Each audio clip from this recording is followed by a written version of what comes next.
ఆయన ఆఫ్రికాను జయించాడు. కానీ ఎంతో భవిష్యత్తున్న ఓ వర్ధమాన రచయిత్రి నమ్మకం మీద దొంగ దెబ్బ కొట్టాడు. సంపదలో ధనవంతుడేమో కానీ బుద్ధి మాత్రం అల్పం. నా జీవితం మీకు ఆదర్శం అంటూ తన ఆత్మకథని పుస్తక రూపంలో తెచ్చాడు. కనీస నైతిక విలువలు పాటించలేని ఆ కోటీశ్వరుడు. ఆ గొప్ప వ్యక్తి పేరు మొటపర్తి శివరామ వరప్రసాద్. ఈయన వంచనకు సపోర్ట్ సిస్టంలా పనిచేశాడు the great writer Yandamuri Veerendranath. వీళ్ళిద్దరు కలిసి అప్కమింగ్ లేడీ రైటర్కి తీరని వ్యధ మిగిల్చారు. అసలు ఇంకొకరు రాసిన స్క్రిప్ట్ను యండమూరి వీరేంద్రనాథ్ తన పేరుతో అంత నిసిగ్గుగా ఎలా పబ్లిష్ చేసుకోగలిగారు? సొసైటీలో పెద్ద మనుషులుగా చలామణి అవుతూ వీరు తమ కన్నింగ్ బుద్ధి బయట పెట్టుకున్నారా? సాహితీ లోకంలో హాట్ టాపిక్గా మారిన ఆ పుస్తకం ఏమిటి? క్షోభ అనుభవిస్తున్న ఆ రచయిత్రి ఎవరు?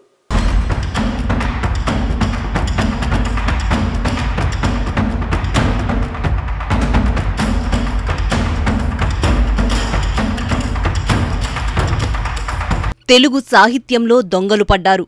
కాపీ రైట్స్, రిజర్వేషన్ రైట్స్ యథేచ్ఛగా ఉల్లంఘించేసి ఒకరు రాసిన పుస్తకాన్ని మరొకరు తమ పేరు మీద మార్కెట్లోకి తెచ్చుకున్నారు.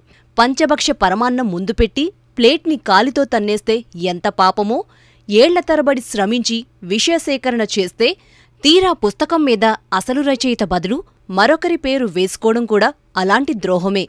మొటపర్తి శివరామప్రసాద్ అనే బడా పారిశ్రామికవేత్త ఆత్మకథే ఇప్పుడు వివాదానికి కేంద్రబిందువు.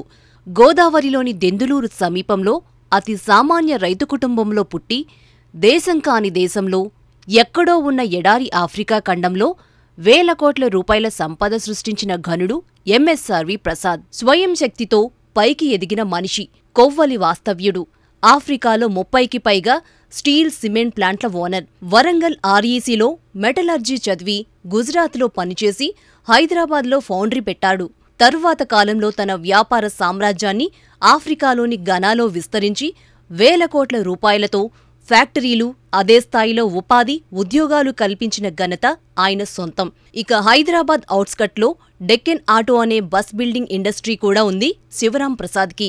వీటన్నింటితో పాటు ఎంఎస్ఆర్వి ప్రసాద్ హైదరాబాద్లోని ఫేమస్ సినీ స్టూడియో సారథి స్టూడియోస్ అధినేత కూడా. కష్టాలు, విషాదాలు, సంక్షోభాలు ఎన్నో అధిగమించి జీవితంలో ఇన్ని విజయాలు, ఘనతలు సాధించాడు. కాబట్టే శివరామప్రసాద్ గురించి అందరికీ తెలుసుకోవాలని, తెలియచేయాలని ఉత్సాహం రచయితలకి ఉండడం సహజం. ఎంఎస్ఆర్వి ప్రసాద్ గొప్పతనం గురించి ఇంటర్వ్యూలు, పేపర్లలో ఆర్టికల్స్ ఎన్నో వచ్చాయి. అంతకు మించి ఏదో చేయాలి. కఠిన పరిస్థితుల్ని అధిగమించి ఎలా ఆదర్శంగా మారారో అందరికీ తెలియచేయాలనే తపనతో అరుణ పప్పు అనే రచయిత్రి ప్రయత్నించారు.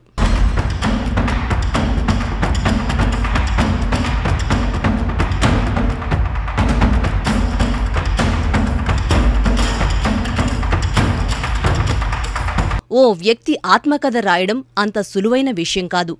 సాధారణంగా బయోగ్రఫీ వచ్చే వ్యక్తుల జీవితాలు తెరిచిన పుస్తకమే. వారి గురించి ప్రజలకు ఎంతో కొంత అవగాహన ఉంటుంది. ఉన్నత శిఖరాలు ఎలా అధిరోహించారో, ఎన్ని అవాంతరాలు దాటుకుని వచ్చారో, వారి ఘనతల గురించి సగం ప్రపంచానికి అవగాహన ఉంటుంది అప్పటికే. అయినా సరే సదరు వ్యక్తుల గురించి కొత్త విషయాలు చెప్పాలి.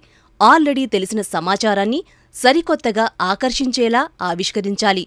అరే, ఈ వ్యక్తిలో ఈ కోణం కూడా ఉందా అని ఆశ్చర్యపోయేలా రాయాలి. పుస్తకం చదవడం మొదలుపెడితే ఎక్కడా ఆపకుండా పేజీలు తిరిగేసేలా ఉండాలి వాడే పదాలు. అప్పుడే వావ్ అనే ప్రశంసలు, భలే రాసారే అన్న పొగడ్తలు, ఓ గొప్ప వ్యక్తి గురించి తెలియచేశారనే మెచ్చుకోలు వచ్చేది. ఎంఎస్ఆర్వి ప్రసాద్ ఆత్మకథని రాసి భావితరాలకు అందించాలని అరుణ కూడా ఇలాంటి తాపత్రయమే పడ్డారు. శివరామప్రసాద్ కూడా తన ఆత్మకథను రాసే అవకాశమిచ్చారు అరుణకి. సంవత్సరాల తరబడి ఆయనతో జర్నీ చేసి ఎంఎస్ఆర్వి ప్రసాద్ గురించి సమాచారాన్ని సేకరించారు అరుణ. అరుదైన ఫోటోలు, అద్భుతమైన విషయసేకరణ, దాన్ని క్లుప్తీకరించి ఓ పుస్తక రూపంలో సమగ్ర సమాచారాన్ని సిద్ధం చేశారామె. అంతలోనే చీమల పుట్టని మింగేసే పాము రూపంలో సీన్లోకి వచ్చారు యండమూరి వీరేంద్రనాథ్. అరుణ పప్పు సంవత్సరాల కష్టాన్ని మేతోచౌర్యం చేసేశారు. అమీబా, అతడు ఆఫ్రికాను జయించాడు. క్రైసిస్ మేనేజ్మెంట్పై తెలుగులో తొలి పుస్తకమంటూ మొటపర్తి శివరామప్రసాద్ ఫోటోతో కవర్ పేజీ పబ్లిష్ చేసి మార్కెట్లోకి వదిలారు. ఏ బుక్ బై అంటూ రచయితగా తన పేరు వేసుకున్నారు యండమూరి. అంటే అరుణ కష్టం మీద తన నేమ్ స్టాంప్ వేసి సొమ్ము చేసుకుంటున్నారిప్పుడు.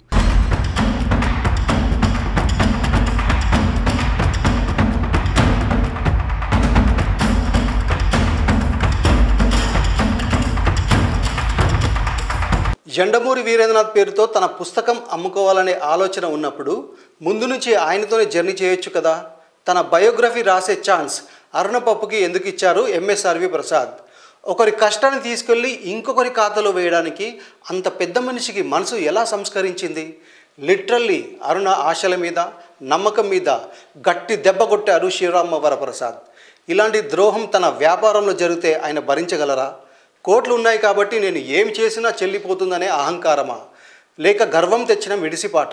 మరి యండమూరి బుద్ధి ఎటుపోయింది? ప్రసాద్ స్క్రిప్ట్ తెచ్చి ఇచ్చినప్పుడు నామమాత్రంగానైనా ఆయన్ని ప్రశ్నించలేదా? ఎవరో రాసిన పుస్తకం మీద తన పేరు వేసుకోవడం కరెక్ట్ కాదని కనీసం ఒక్క ముక్క కూడా చెప్పలేకపోయారా యండమూరి వీరేంద్రనాథ్? అమీబా అతడు ఆఫ్రికాని జయించాడంటూ మార్కెట్లోకి వచ్చిన ఈ పుస్తకం చుట్టూ పెద్ద చర్చ జరుగుతుందిప్పుడు. పుస్తక ప్రియుల మధ్యే కాదు, సోషల్ మీడియాలోనూ ఎంఎస్ఆర్వి ప్రసాద్ రైటర్ కాని రైటర్ యండమూరి వీరేంద్రనాథ్ నైతికతను ప్రశ్నిస్తున్నారంతా. ఎంఎస్ఆర్వి ప్రసాద్ తన బయోగ్రఫీ తేవాలనుకున్నప్పుడు ఎవర్ని అప్రోచ్ అయ్యారు? ఫస్ట్ నుంచి యండమూరి వీరేంద్రనాథ్ రచయితగా తన జీవిత చరిత్రను మార్కెట్లోకి తేవాలనుకున్నారా? అలా అయితే ఆ పని ముందే చేయొచ్చుగా. అంత పెద్ద కోటీశ్వరుడు అడిగితే యండమూరి కాదనడు కదా. అలా చేయకుండా జీవిత చరిత్ర రాసే అవకాశాన్ని అరుణ పప్పుకి ఇచ్చారాయన. అరుణ పప్పు ప్రొఫైల్ చిన్నదేమీ కాదు. ఆమె ఓ సీనియర్ జర్నలిస్ట్. చాలామంది జీవిత కథల్ని పుస్తకాల రూపంలో అందించింది.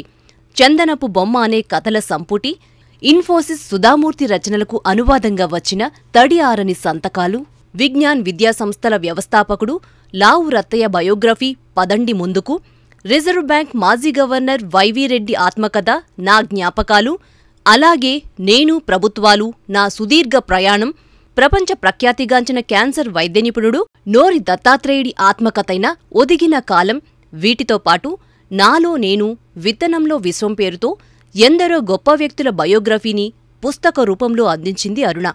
మొటపర్తి శివరామప్రసాద్ ఆత్మకథ కూడా అలాగే రాసింది. మొత్తం సమాచారాన్ని సేకరించి సూచనలు సవరణల కోసం ఫైనల్ స్క్రిప్ట్ని శివరామప్రసాద్కి పంపారామ. అప్పుడు మారిపోయింది మొత్తం సినారియో.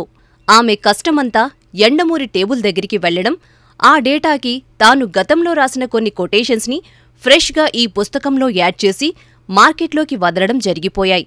తన బయోగ్రఫీ రాసేంత అర్హత అరుణకి లేదని శివరాం ప్రసాద్ భావిస్తే ముందే యండమూరి దగ్గరికి వెళ్లాల్సింది. అరుణ పప్పు పేరు కన్నా యండమూరి వీరేంద్రనాథ్ పేరుకే మార్కెట్లో వాల్యూ ఉందనుకుంటే ఆయన్నే సంప్రదించి ఉండాల్సింది. ఇవేమీ చేయకుండా ఓ మనిషి కష్టాన్ని శ్రమని, మేతో సంపత్తిని సమాజంలోని ఇద్దరు పెద్ద మనుషులు నిస్సిగ్గుగా దోచేశారు.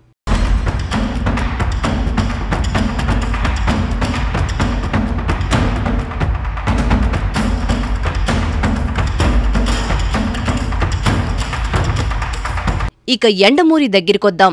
బైండెడ్ స్క్రిప్ట్ తన దగ్గరికి వచ్చినప్పుడు కనీసం ఎవరు రాశారని అంత పెద్ద రచయిత ఓ ప్రశ్న అడగలేకపోయారా?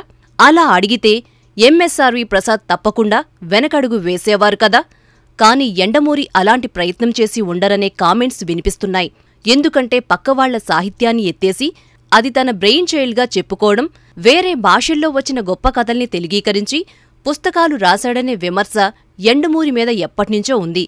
కథలు నవలలు రాజ్యమేలుతున్న రోజుల్లో యండమూరికి పెద్ద హీరోకి ఉన్నంత క్రేజ్ ఉండేది. ఆ మైలేజ్ని పూర్తిగా వాడుకొని యండమూరి చిన్న రచయితలకి చాలా ద్రోహం చేశారంటూ ఎన్నో కథలు ప్రచారంలో ఉన్నాయి. అమీబా పుస్తకంతో ఇప్పుడు మరోసారి అలాంటి విమర్శలే వినిపిస్తున్నాయి యండమూరి మీద. ఈ డార్క్ సీక్రెట్స్ తెలియని సాహితీ ప్రియులు, పుస్తక ప్రేమికులు మాత్రం అమీబా గురించి తెగ మోసేస్తున్నారు. 4 రోజుల్లో 2 సార్లు చదివా, ప్రతిసారీ కొత్తగా అనిపిస్తుందంటూ పొగుడుతున్నారు. ఆహా ఓహో అంటూ విశ్లేషణలు చేస్తున్నారు. దొరకబుచ్చుకోవాలే కాని ఈ పుస్తకంలో బోల్డంత సమాచారం. అమీబా ప్రసాద్గా పిలిచేంత గొప్పగా ఎంఎస్ఆర్వి ప్రసాద్ గురించి రాశారు. యండమూరికి తాలియా తాలియా అనేస్తున్నారు. పక్కవారికి దక్కాల్సిన ఖ్యాతిని తన ఖాతాలో వేసుకోవడానికి యండమూరి వీరేంద్రనాథ్ ఏమాత్రం సిగ్గుపడకపోవడమే అసలైన సిగ్గుచేటు విషయం. అపారమైన సంపద, ఎంతో మేధస్సు, అతిపెద్ద వ్యాపార సామ్రాజ్యం, ఎన్ని ఉంటే ఏం గొప్ప? కనీస నైతిక విలువలు పాటించలేనప్పుడు తన జీవితాన్ని పుస్తక రూపంలో అందించడానికి ఎంతో శ్రమపడిన ఓ రచయిత్రి కృషికి తగిన గుర్తింపు ఇవ్వలేనంత కుంచిత మనస్తత్వం ఉన్నప్పుడు మరి పుస్తకానికి అమీబా అని ఏ ఉద్దేశంతో పేరు పెట్టారో కానీ యండమూరి వీరేంద్రనాథ్ ఎగ్జాక్ట్గా ఆ బుద్ధి చూపించారనే విమర్శలు వస్తున్నాయి సాహితీ లోకం నుంచి. అమీబా లక్షణాలు మీకు తెలుసు కదా, కదలకుండా మెదడులో తిష్ట వేసుకొని మనిషి బుర్రని తినేసి బతికే పరాన్నజీవి. యండమూరి కూడా అరుణపప్పు విషయంలో సరిగ్గా ఇదే చేశారేమో. సంవత్సరాలు కష్టపడి అరుణ సేకరించిన సమాచారాన్ని, చేసిన విశ్లేషణని తన పేరు మీద అచ్చు వేయించుకొని పుస్తకాల రూపంలో మార్కెట్లకు తెచ్చి క్యాష్ చేసుకుంటున్నారు అమీబా రూపంలో. సమీక్షల తర్వాత వచ్చిన పొగడ్తలన్నీ తన ఖాతాలో వేసుకుంటున్నారు. యండమూరి తీరుని తప్పుపడుతున్నారు సాటి రచయితలు. మరి ఈ విమర్శలకి ఎంఎస్ఆర్వి ప్రసాద్, యండమూరి వీరేంద్రనాథ్ ఏం సమాధానం చెబుతారో వేచి చూడాలి.